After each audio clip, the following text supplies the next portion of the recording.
back in chapter number 11 of Revelation. Chapter number 11 is not a long chapter in a sense of the word. It just has a lot of meat in it.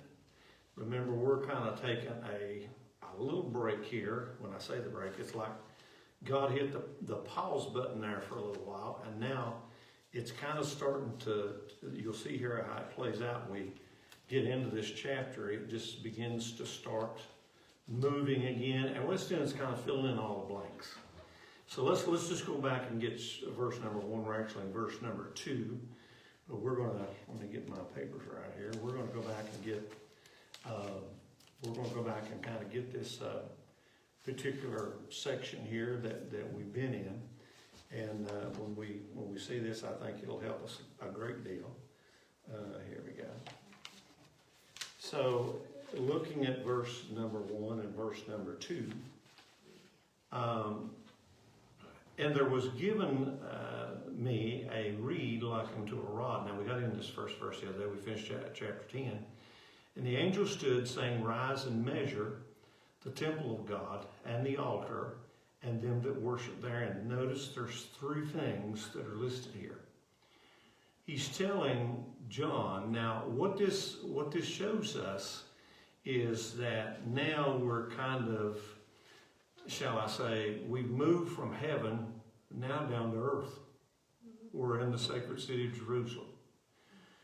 So he tells John, he says, Rise, I want you to do something. He says, take this reed, and of course, we're talking about a measuring rod. Some would use a rod, some would use a staff.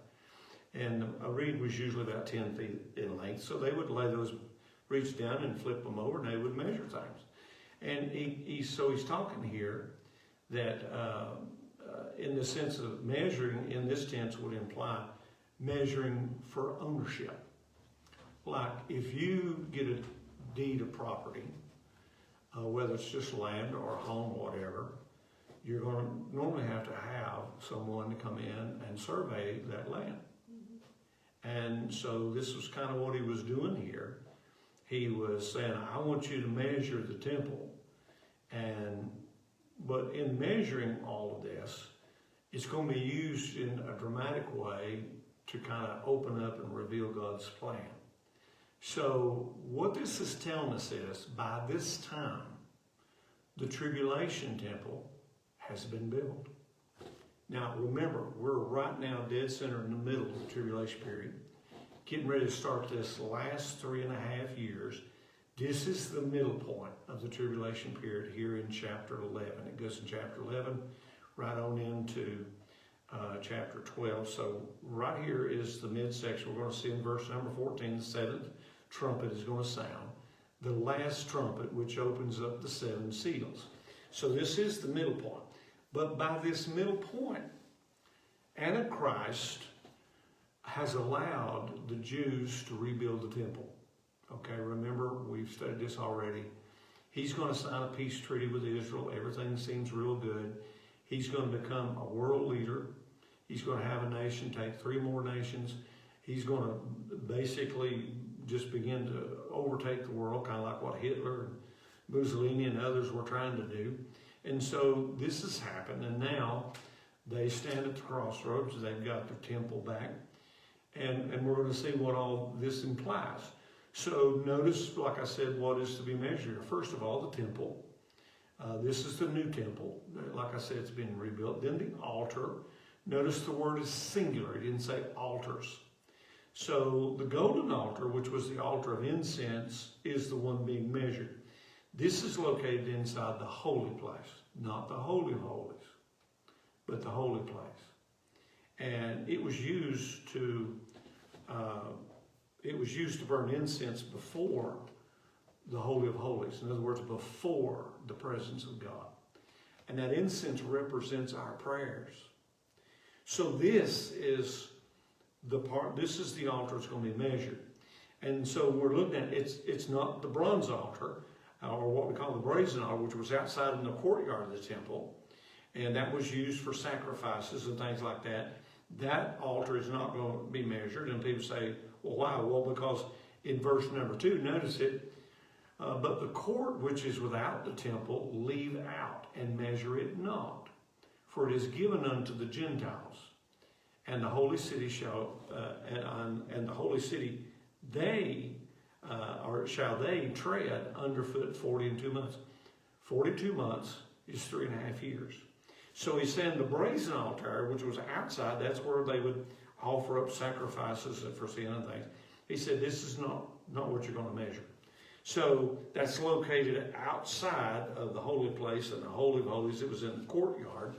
And we know that the Gentiles are going to rule again over the Jews for another 3.5 years.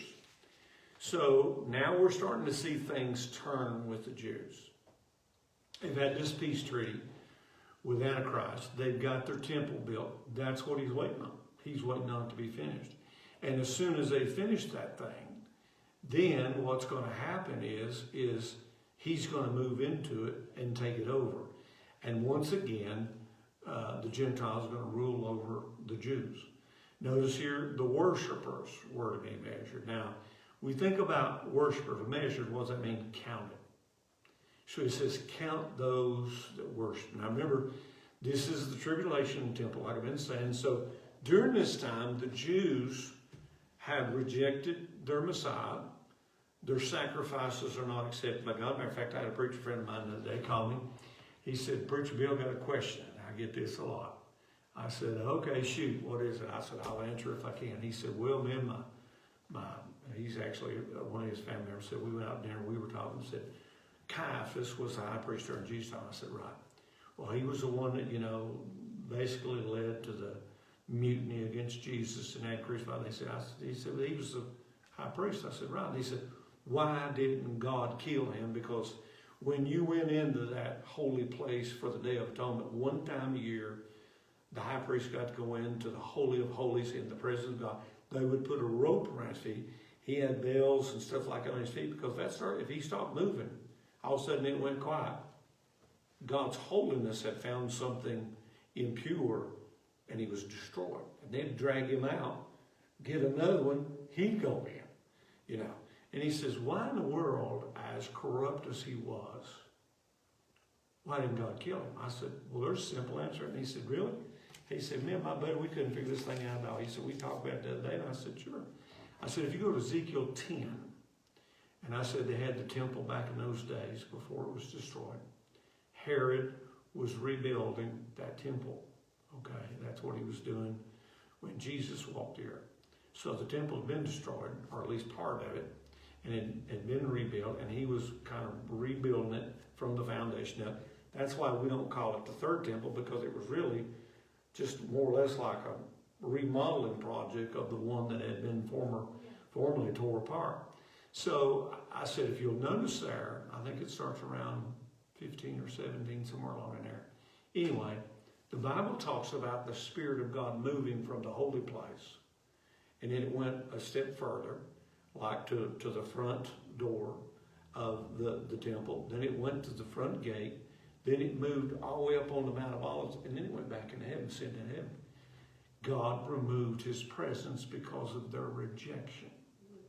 And because of their worship of false gods and rejection of him. And I said, therefore, he hadn't been in the last temple. Even the one that was remodeled and rebuilt, he wasn't ever in that one. That's why Caiaphas wasn't killed.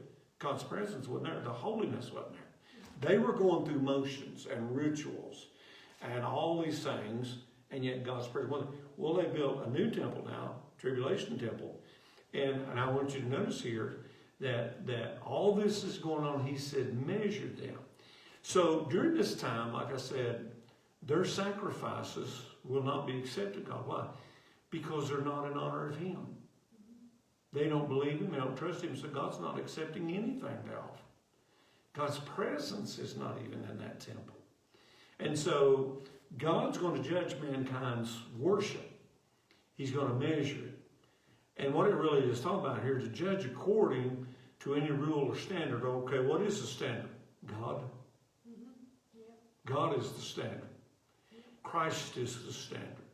And so their worship is going to be measured against that standard. So he's going to judge mankind worship. He's going to measure it. And they're going to give account to God, whether they want to or not. It's coming. The great white throne judgment is coming after it in Revelation 20. So mankind's going to give, if you look according to Numbers 19, the blood of the red heifer, which had no spot or blemish, had to be sprinkled in the Temple Mount. Now, I want you to think about this a minute. People say, why are you always saying that we're so close, to the Lord's coming? You had to have, according to Numbers 19, a red heifer without spot. Slay that red heifer outside the temple, outside the gate. And there were different things you did. You had like a scarlet thread and all these things and, hyssop and all that. And then you would take that blood and you would mix it, the ashes. You would take the ashes, you would burn it.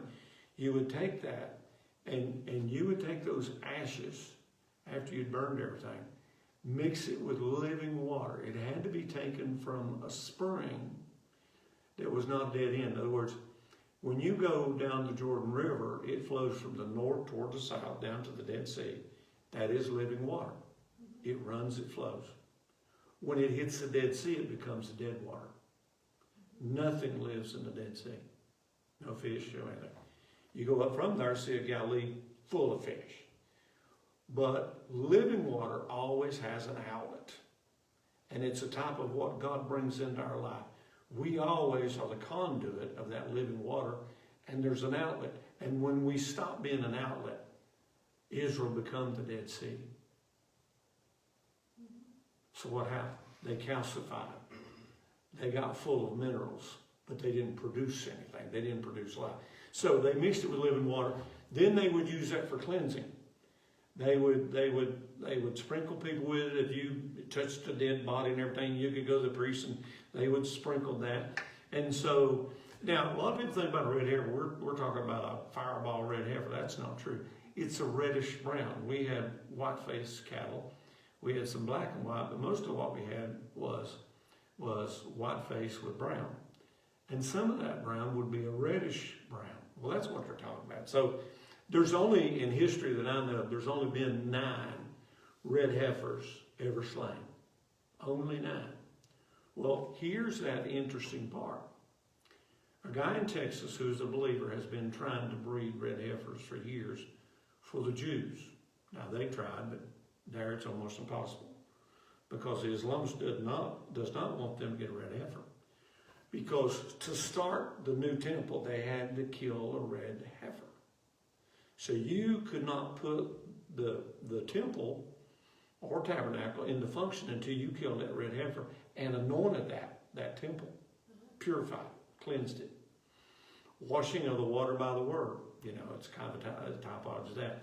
So he sent them 5 legitimate red heifers.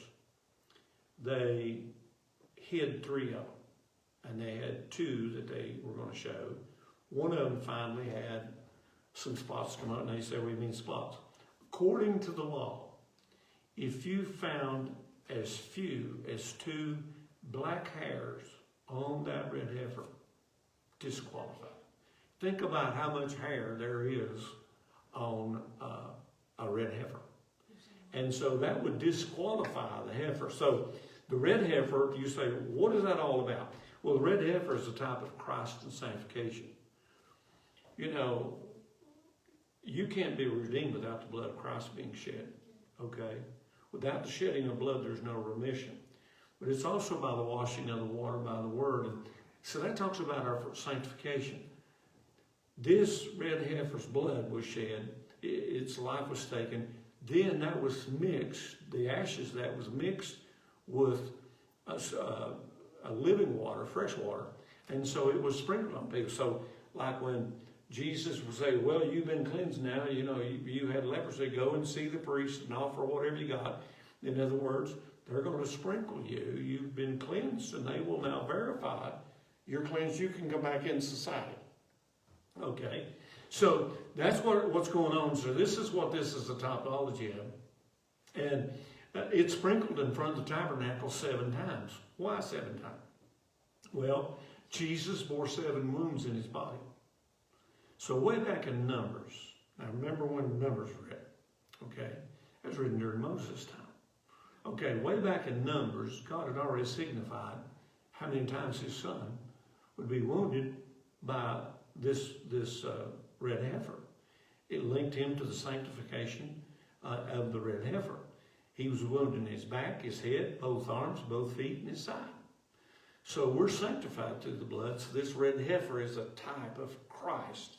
Him coming to shed his blood and then being the one to be able to cleanse us. Verse number 2. But the court, I read it to you a moment ago, he says, don't measure it. And he says, the holy city shall tread under foot 40 and 2 months. So now we're saying this is the court which is without. This speaks of that outer court, meaning the control of the Gentiles. And they're going to have that on the last half of the tribulation period. How? Through Antichrist. They're going to go back to like it was in Rome, but Roman, rulership, but it's going to be a whole lot worse.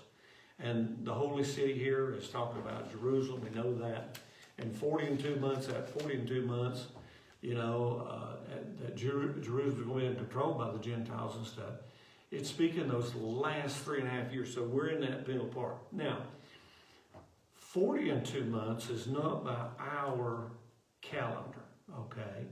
We think about that, verse 2 and 3, you'll see this, but 42 months, 3.5 years, 1,260 days is what it is.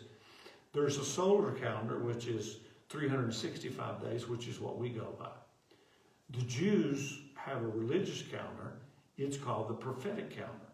That's 1,200, or they go 360 days. If you multiply 360 times 7, you get 1,260 days. So they're going by the prophetic calendar, 12 times 30. We have some months that we 28 days in February, and then we have 31 and 31 and 30. Well, they just, in the prophetic calendar, it's 12 times 30. So that's the prophetic calendar. So once again, the Gentiles now are going to move in control. This lines right up, added together, it equals 7 years. There's another number. You have all kinds of 7s, but you actually have more 3s in Revelation than you have 7s. 7 is the number of divine perfection or divine completion. So this perfectly fits Daniel's prophecy of 70 weeks. 70 weeks equals, when you talk about these 70 weeks, and this last week where there's a pause equals that 7 years. Verse number 3, let's look at that. And I will give power unto my 2 witnesses. Now here we're really starting to go forward again. We've had a pause so he can explain things. He's starting to go measure. The scene has moved back to earth so he can measure all these things. Now he's talking about, I'm going to give power to 2 witnesses. In other words, what's he going to do? He's going to endow them with his power. This is anointing. This is the unction of the Holy Spirit. And they shall prophesy 1,260 days, clothed in sackcloth. There's that 1,260. So that's those 7 years according to the prophetic calendar. Now, this will be the timeline that these 2 witnesses will preach. So my belief is this is going to be that last 3.5 years. He's going to raise up 2 witnesses to preach prophetically to Israel. Remember, the tribulation period is not about the church. It's not about the Gentiles. There will be Gentiles that will be saved during that time. But the tribulation period refocuses on the Jews. This is what God has been waiting on, the prophecy that he gave to Hosea and so many others, Ezekiel, Daniel, all these different ones, Isaiah, that he would reclaim his bride. He would reclaim Israel's his. He would bring them to a state of repentance. He would bring them to a state of faith. He would bring them to a state of believing him as Messiah. This 7-year period that we're talking about, tribulation period, that's what this is all about. So here the focus is going to really increase. Remember, the first 3.5 is called the tribulation period. The second 3.5 is called the great tribulation period. Because now God's going to turn up the burner. Remember, at the halfway point here in chapter 11, already half of the population of the world is gone. And it's going to get worse. You say, how can it get worse? It's not going to necessarily get worse by how much death there is, because if God did not step in and shorten the days, in other words, cut it off, no flesh would have lived. So he's going to cut it off. So there's going to be a remnant left that'll go into the millennial kingdom. But I want you to notice here, when we're getting to these two witnesses, Zechariah chapter 4, 11 and verse 14, then answered I and said unto him, what are these two olive trees? Now that's calling the two witnesses. Upon the right side of the candlestick, upon the left side thereof.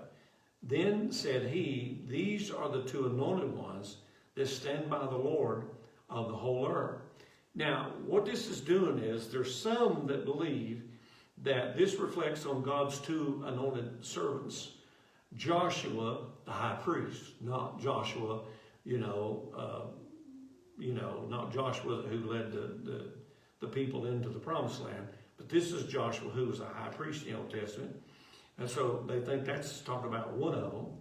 And Zerubbabel, the governor there, which led the effort in rebuilding the temple. So they think, well, this fits that. Well, the problem of it is, it doesn't fit verse 5 and 6. Because verse 5 and 6 is going to give us some definition of what these two guys are known for. And we're going to get that. So they're empowered by God. They're anointed by God to preach and proclaim His word. Notice two olive trees.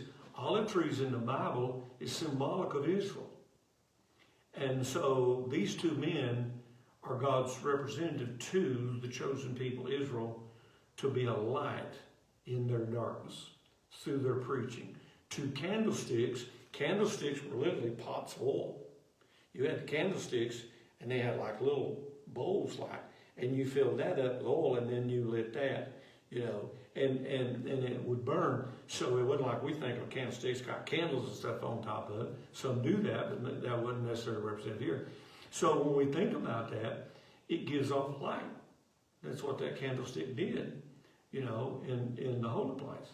And so when you're looking at this, these witnesses symbolize they're witnesses of judgment, which is going to come. And they declare a need of repentance in the Jewish people. So that's what they're doing here. And so they're going to cry out, and they're going to preach. And you talk about old hardcore hellfire and brimstone, they're going to do it. They're going to preach prophecy.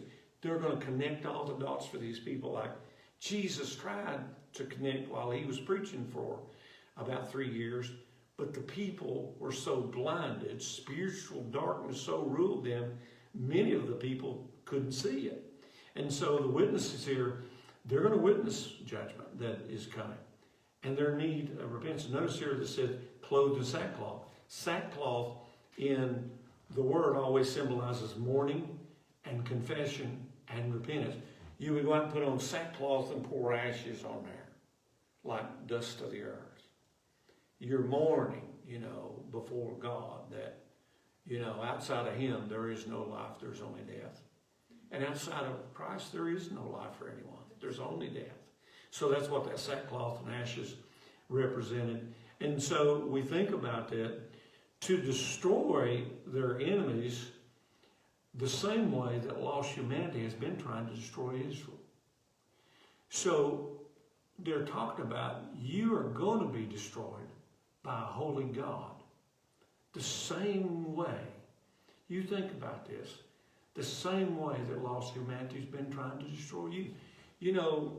Their main little phrase, and you see Netanyahu say this actually pretty often, because of the Holocaust, when they lost millions of Jews through Hitler and through the evilness of the armies. They were just slaughtered. They have a little phrase, never again. Never again. We will not just sit idly by while evil approaches us or tries to attack us. I mean, they call for them to come places and give their identities, and they just did it. They call for them to close their shops and everything and lock them up, and they did. They'd say, get on these cattle cars, we're going to relocate you to another place, and it's going to be okay. And they were taking them to where they was going to die. So they have a philosophy never again.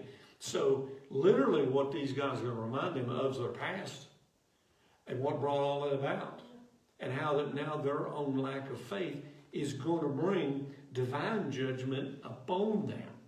So notice here that when we look at all these things, we're seeing that, well, let's go down to verse number 4.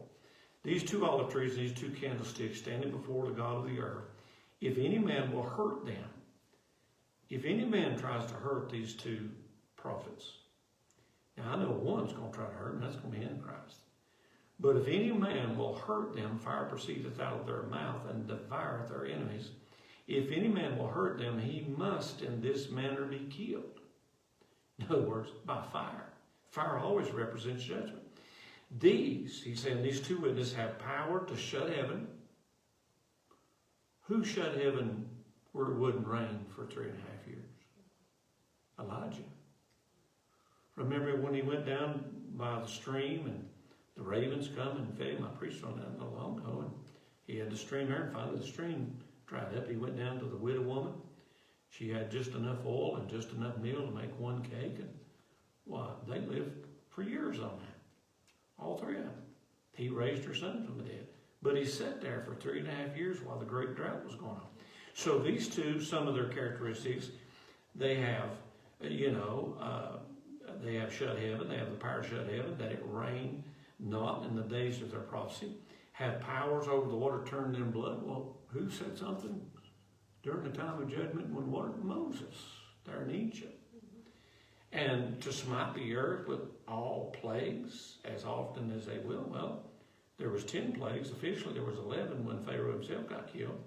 And when they shall have finished their testimony, the beast that ascendeth up out of the bottomless pit shall make war against them and shall overcome them and kill them. So I believe this is not talking about, Joshua and their former governor and all these things. I don't think that's who it's talking about. I think in reality it's talking about Moses and Elijah, and I believe that. So during this time, the temple is going to be rebuilt. In the middle of that tribulation period, Antichrist, like I said, is going to break his peace treaty with Israel. This goes right along with 2 Thessalonians chapter 2, Daniel 9:27, Matthew 24:15. Antichrist, once they finish that, and once he turns on Israel and begins to persecute Israel, he will set himself up as God and will bring about the abomination of desolation spoken of by Daniel the prophet. So that's when that's going to take place. He's going to go in as a false God and set himself up as the God, as an imposter, as a fake. So Antichrist is going to portray himself as the Christ, the Messiah. But Christ, the Messiah, was supposed to save Israel and comfort them and redeem them and bring in the kingdom. He's going to do just the opposite of all that. It's amazing to me that Satan is always taking whatever things God has said and twisting truths into lies. And he patterns many of the things he did, like God is triune. Well, there's a trinity to Satan. There's Satan, there's the Antichrist, and there's the false prophet. You can go on and on. He disguises himself. He'll come as an angel of light. He's darkness. There's no light in him at all. He is totally dark. But he mimics that he's light, and he deceives people. So here he's going to deceive people again, because the world will exalt him. Oh, here is God. Here's God. Well, we'll accept this God. It's an amazing thing to me that we just had 10 people in New York that were put in as socialists. It's coming. Oh, that's what it is. But who's putting them in? Islam and people like that, our younger generation. And what are they going to do? Do you notice how almost every one of these that call themselves socialists are Islamic? Yeah. They use that bridge to say, we're going to bring so much good and we're going to offer everything free. We got a free store now in New York City. Just go get free food. Well, that didn't last very long before that free food shut down.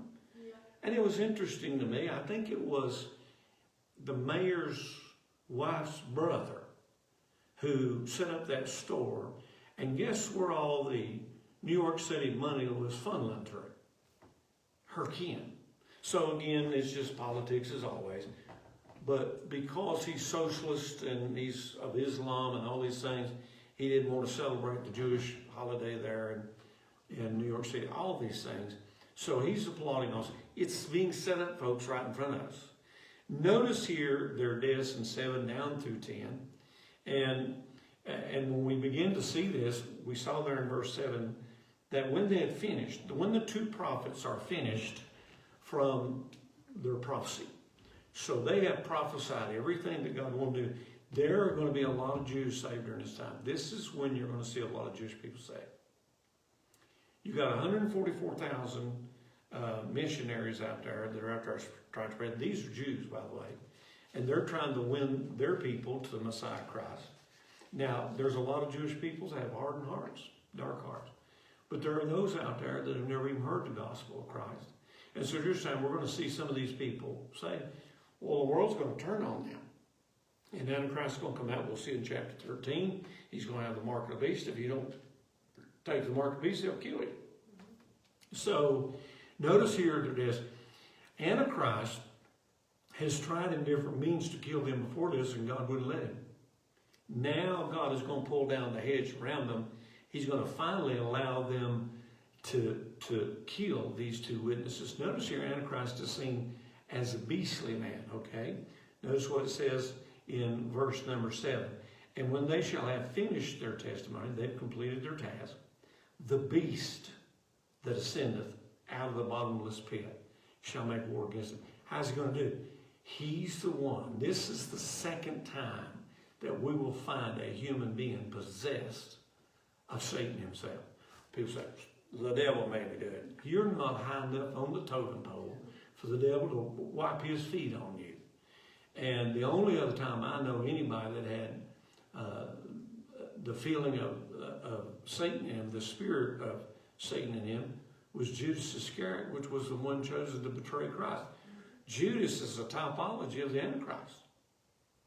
Judas heard all the things that Jesus said. Antichrist knows everything that God has said. He just won't believe it. He won't accept it. He denies it. He lives in denial of it. So he's seen here as a beastly man. Why? Because there's a beast, a demonic beast. We think about some of the demons that we've seen out in the world. I've dealt with demon possession. I mean, I'm getting probably the privates in his army. I can't imagine getting a captain of Persia. You remember when the angel was sent down to help the old prophet, and he said, man, where you been? He said, oh, as soon as you prayed, God dispatched me. He said, that was 21 days ago. Man, I've been waiting 21. He said, oh, the captain of Persia resisted me. I had to go back and get Christ and call on him to help me. The archangel Michael couldn't get by the captain of Persia. The captain of Persia wasn't Satan. It was one of the head honchos of the demon. So they have a rank and file of order too, just like the angels do in heaven. And so we see on this, finally Antichrist now is allowed to kill them. He's going to. He's a beastly man. Notice here, without control, by nature wild, fierce like animal. Who does that kind of remind you as far as religions? The Arabs. What are most Arabs? Islam. And yet God foretold when Ishmael was born, and he sent the mother and Ishmael into the land where he talked about how he'd be a wild man, how that, he would disrupt the peoples around. And what would come out of that? The Arab people become Islam. And so it reminds me of this Islam religion. I think this is going to be the religion of the day. So he declares war on these 2 witnesses. Their bodies after they kill them, let's go on down to verse number 8. And their dead bodies shall lie in the streets of the great city, and which is spiritually is called Sodom and Egypt. Boy, notice this. A lot of people slide right over this, like Sodom and Gomorrah. Those cities, Sodom and Gomorrah, of course, they were right beside each other, were destroyed because of all kinds of rejection of God. People say, well, it was mostly, homosexuality. I don't think so. It was their rejection of everything that was holy. They rejected God outright. And that's just what they began to go toward. Look what's happening to America and our world. Right now, one of the largest wars, we just saw it in the WNBA, where they had a gay night. We had, gay parade night there in Major League Baseball. Two guys went out there and had some scripture on their head. Well, they called them on the carpet, chewed them out, and then finally they apologized because there was an outcry around. You mean to tell me we can go here and we can edify something that is clearly in God's Word pointed out as wrong, but these guys can't wear scriptures on their hat? Well, the Commissioner of the League wrote letters to these two guys and said, I'm sorry, we overstepped our bounds. And then look at the WNBA and all these things. So you got us glorifying sin, and but you know what? In America, they have one of the loudest voices, one of the greatest political movements. It's 1.6% of our population. Gays are they're not even 2%.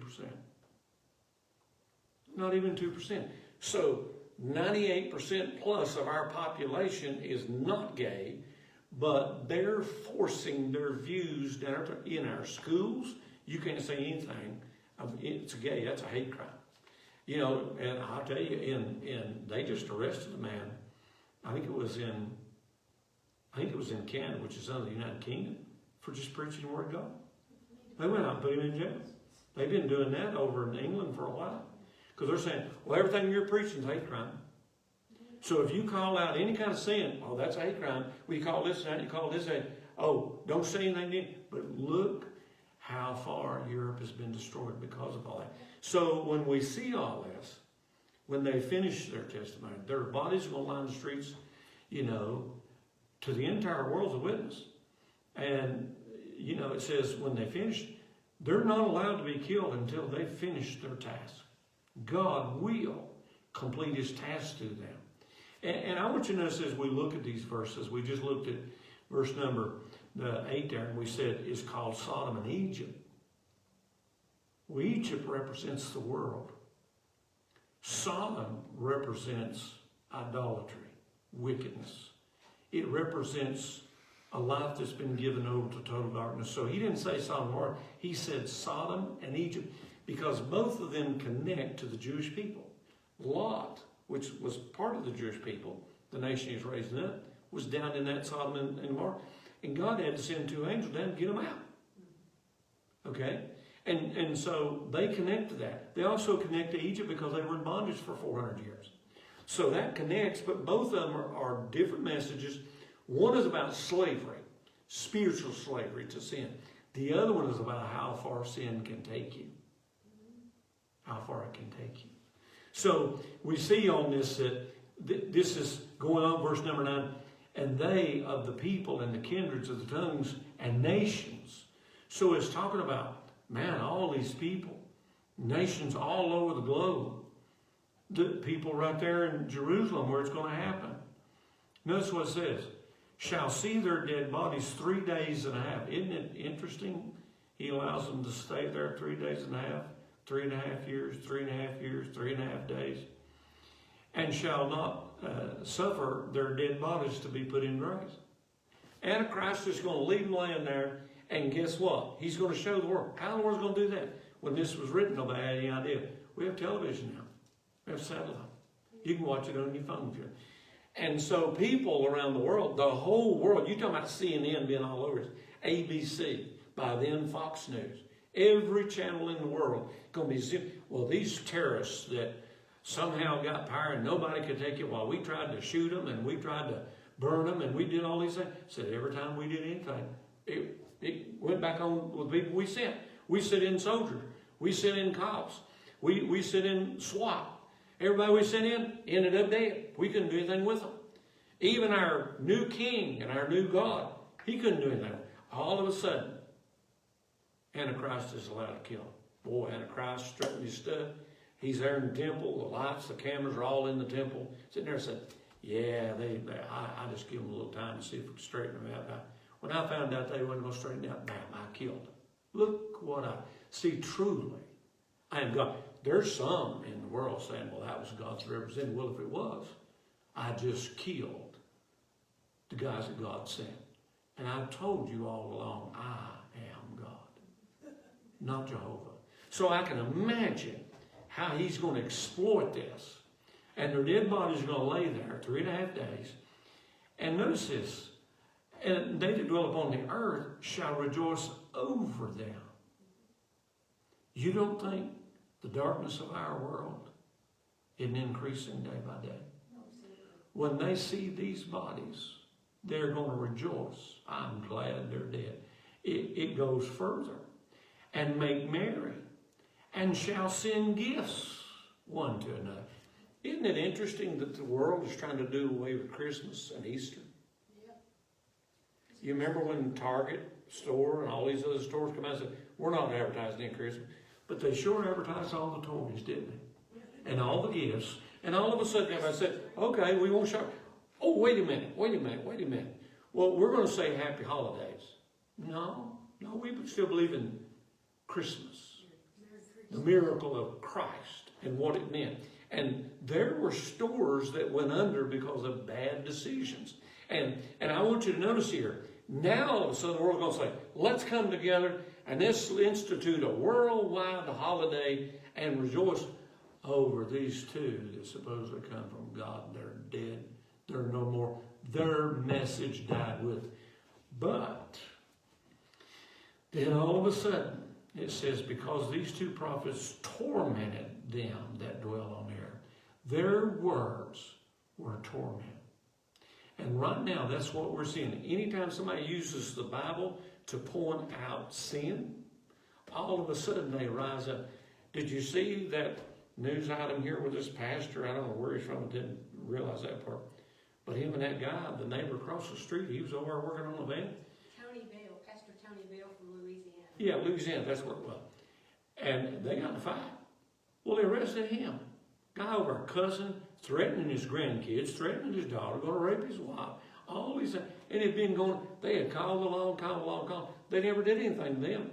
But as soon as he got in a fight, they arrested him. And I have heard people worldwide, I've been watching them, they're coming out saying, it's time. It's time that we stand up for morality. I know a pastor, good friend of mine. The guy was doing his wife that wedding daughter down in Kingsport. And he pulled up down there one day and blocked the driveway and wouldn't let the guy's wife out. Lived in one of the better neighborhoods in our area. Not half a mile from where I lived over the hill. A whole lot better than ever I live in. I'm nowhere in the slums. But he's in there where the rich guys are at. But anyway, he was threatening them and all this stuff, wouldn't let them out and all that stuff. Saying all kinds of nasty things to his little girl and his wife. She called. He comes straight up there. We found that guy going down. His mom, this guy's mom, went to his church. But evidently, he just hated everything this guy represented. He pulled that car over. He said, you will not talk to my daughter, my young daughter, and my wife. And them two got in a fight. And yeah, he was arrested. And he beat that one, because people said enough is enough, because they had called and threats and all these things.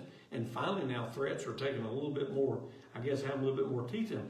So you see these things going on, but you think about how bad it's going to be in this day. And so verse number 11, and after these 3 days and a half, the Spirit of life from God entered unto them. Now, think about this. They're in a desert land. I've been there, and I'm going to tell you something. It can get hot. Now, it can get cold at night. But during the day, you can fry. And you think about being in that heat, and they're going to leave them out there in that heat in Jerusalem for 3.5 days. Their dead bodies laying there. You talk about how advanced the decay and everything was. Remember when Jesus went and they said, well, he's been dead, 3 days, over 3 days now. Well, by now, Lord, he's thinking, why? Because they didn't have an embalmed. Well, these two sure aren't going to be embalmed. Antichrist's not going to let anybody touch them. He wants them out there as a big display in how he defeated the power of God through his own power. But look what's going to happen. And 3.5 days later, the Spirit of life from God entered into them, and they stood upon their feet. Outside of Christ, this is going to be the greatest resurrection we've known. outside of Jesus. Really? Because you think about how prominent this is. You're talking about the eyes of the world. Think about all the shouting, and they're there, and they're covering this for 3.5 days. Well, folks, we hate to take you this again, but my goodness, the crowds are getting bigger. People are flying in from all over the world. Some of the best movie stars and politicians, well, we've got all kinds of politicians from America coming in here to celebrate with our king at the temple. And we're also, well, I heard that the new president from America going to bring a gift, you know, to our God here and congratulate him on killing these two. And all of a sudden, all the cameras are focusing, and all of a sudden, well, there's a lot of screaming stuff going on. What's going on? Let's cut over to Israel real quick. Let's cut to Israel. Oh my goodness. Is this past footage? No, this is current. This is right now. This is present. Folks, we don't know what to say. Those two didn't. Well, they've been dead almost 4 days. They just got up. They got up. And so, notice here, entered into them, they stood up on their feet, and a semicolon there breaks the thought. And that adds to it. This is emphasis to it. And great fear fell upon them which saw them. You talking about a mighty fear of a holy God. This is when it's going to fall in a way like the world has never seen. And so when we look at this, folks, think about that, and we're going to close. Think about all the things that are happening. Look at the unrest in the Middle East. Look at the unrest in inland China. Look in China. Look at Taiwan. Look at Japan. Look at Ukraine, Russia. You know, I mean, all over the globe. There's so much unrest in Europe. Islam is just taking over. There's so much unrest in North America. There's so much unrest in South America. And we've had a tremendous earthquake down in South America. We've had some earthquakes overseas. A lot of people are dead. There's going to be a great earthquake going to come up on Israel, and we'll read about that. And another great one, we haven't had one there, I think, since, if I remember correctly, 1927. There's another great earthquake coming. And we're seeing death everywhere. We're seeing separation and division everywhere. And that's what Satan does. He divides. He comes to steal, kill, and destroy. He's going to use Antichrist, and all of a sudden, everybody's going to look at Antichrist and say, I thought you killed him. I did. But whose power is that? You need to leave. I don't want to talk to you anymore. Go back to the United States, to the White House. I'll call you when I need you. You think about how this is going to impact their resurrection. Because notice verse 12, and they heard a great voice from heaven saying unto them, come up thither. There was about 500 that saw Jesus ascend into heaven. The world, all of the world, they're going to play that over and over. You're going to hear that voice cry out. Great fear because of great rejection. And remember, those that have rejected the gospel before the church is called out, after the church is called out, if they've heard the gospel, they are damned. They are damned. They're not going to have the opportunity of salvation. And so their hearts have been branded, sealed by the devil's seal. Talk about how they put a mark in their forehead. 666. You know what that is? It's branding. Yeah. That's ownership. We're going to get into that soon. Okay, we're going to stop right there. To all of our folks out in internet land, thank you for coming and being with us. Our audience out there has been great. Some of you tune in, some of you are sharing it. I really appreciate you sharing these now. Remember, on our Facebook site, you can get about the last 4 weeks of preaching, and you can get about the last 3 or 4 weeks of our Revelation study. But if you go to SutherlandCommunityChurch.com on YouTube, you can find our website there, and it has all of our messages. So this whole series there, if you've got a friend that right now is going into the Revelation series, just say, hey, go back and connect on that site, SutherlandCommunityChurch.com, and they can start right from the get-go. This next lesson, this was 29, so our next one's going to be 30. We're at the halfway point. I figured we'd be somewhere around about a year's worth of study, so we're right in that range. I've taken a little time. Of course, we've missed a few days because of weather and sickness and death and all that, but we're going to get there. And I appreciate you tuning in. This is a deep message for all of us. If there's anything that should urge us to live for Jesus, it ought to be these messages on Revelation, because I am telling you folks, with everything going on, they have a red heifer now. They have been collecting materials a long time for the temple. They have a prime minister that is rock solid, Netanyahu, about protecting their country. And right now they have America defend him. That's going to cease before long. When I read in Ezekiel 38, we are not in that war. We are not defending down by them. I believe that's near. I really do. Of course, I also believe that someone's going to try to kill Trump and may very well succeed. So it'll throw us into a chaotic period too. So just look at all the things around the world and all the hot spots. I told somebody, I think it was just yesterday, I said, we are so close to another world war. It's not funny. So think about that. God bless. And we're going to finish out here. As soon as I fall off this stage. My legs getting stiff up here. Okay, hang on a minute.